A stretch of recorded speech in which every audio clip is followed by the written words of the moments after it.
we usually loop with both forehand and backhand, we often find that we can't apply enough power. The ball lacks both speed and spin. This happens because there's no dwell time on the racket, and the power isn't concentrated enough. Today, Fang will teach you how to find the right feeling in your shots using your wrist. I'll first explain a common mistake. The first thing is the way many amateur players loop. This method of looping is common among amateurs, where they rely entirely on the upper arm for power. There's no concentrated power. This often leads to shots going out of balance. You're exerting effort, but the power isn't transferring to the ball. Your friction and ball control on the racket are lacking. With small movements like this, the loop may be small, but the power is concentrated, so the quality is higher.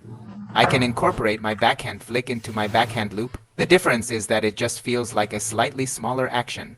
Why do you lose the friction when you make your movements bigger? Because there are too many unnecessary movements, which prevent the power from being concentrated. For example, my elbow pulls back, and now when I backhand loop, I loop under spin balls without much spin or arc. At first, don't lower your center of gravity. Focus on getting the feeling of using your fingers and wrist for power. Start with small friction movements. If it goes into the net, increase the friction. The key is to feel the ball being held on the racket. Feel the instant breaking. I'm now only using my wrist. Then I'll gradually make my movements larger. I'll pull my wrist back a little more. Remember to use your fingers and wrist, and pull the forearm back. Don't use the forearm to pull the wrist. Think of the fingers and wrist as the locomotive. When they pull back, the forearm naturally follows. But if you try to pull the wrist with your forearm, the sensation will stay in the forearm. In the final stage, when you're controlling the ball, your fingers and wrist won't have stored power. The final release of power is released from the edge of the racket. It is like the feeling in your fingertips. You need to release that feeling. I use my fingers and wrist as the locomotive, pulling the forearm back. When we backhand loop, the elbow is the pivot point. Remember not to move the elbow too much. When looping, the forearm drives the fingers and wrist forward. If you don't feel anything during training, just rotate your fingers and wrist in place, using that movement to hit the ball.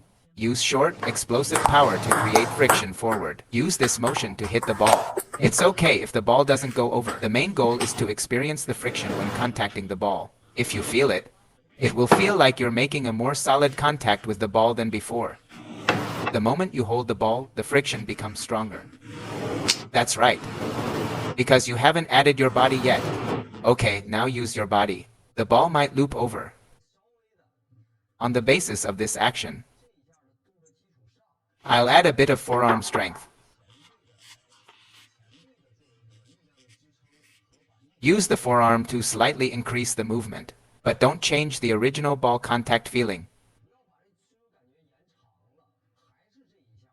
It's just at the moment of contact with the ball. When my wrist turns after contacting the ball, I increase the range of motion with my forearm. It turns out like this. The friction becomes sufficient. There's a clear braking effect. The ball is controlled. The key is in this moment. This moment is when you control the ball. Then extend the movement with the forearm. Wrist rotation. Lower your center of gravity. The movement is complete. We need to first find this small focused feeling.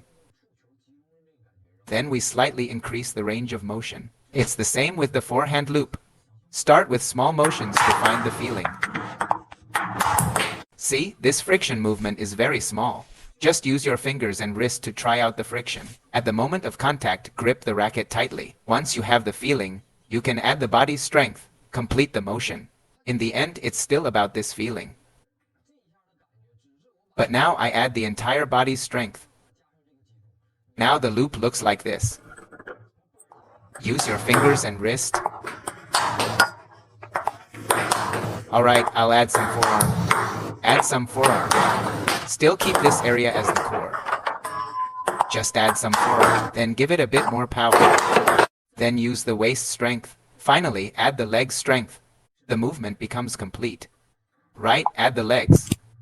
You see, from small movements to large movements, it becomes larger. You can also find the focus of power. But if you stay in large movements all the time, you won't easily find that focus. If there's no braking and grip, you'll loop the ball at a constant speed. It looks like this. No spin and no speed. See, because there's no braking or friction. Why are you afraid to press down the racket angle? That's why we always ask you to press down the racket. Why are you afraid? Because you don't have this moment. You can't utilize the effect of the rubber, sponge, and blade. It's the same with pen-hold grip. Lower your center of gravity. Wrist rotation is no different from shake-hand grip, except for how you hold the racket.